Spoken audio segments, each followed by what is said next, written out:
Repas sautés, chauffage coupé, études en pause ou encore santé négligée, beaucoup d'étudiants n'arrivent plus à couvrir leurs besoins de base. Près d'un étudiant sur deux a même peur de basculer dans la pauvreté. On fait le point sur la précarité étudiante en France qui n'a, sans spoiler, pas évolué.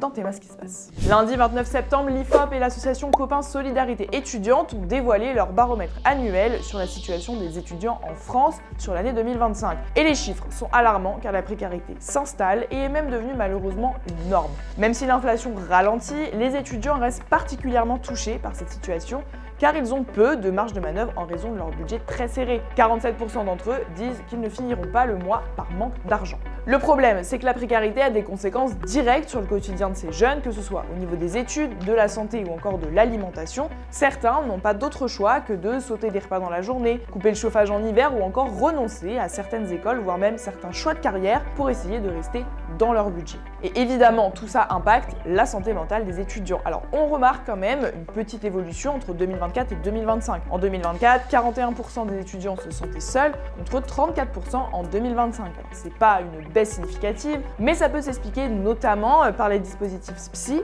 mis en place par l'État qui proposent des séances gratuites. Chez les bénéficiaires Copains par exemple, 33% ont déjà pu en profiter contre 26% l'année dernière. Recours à l'aide alimentaire, abandon des soins médicaux ou encore des études entre 2024 et 2025, on peut voir que la situation des étudiants est loin de s'être améliorée. Au contraire, il faut tirer la sonnette d'alarme pour que plus de dispositifs puissent être mis en place pour les aider.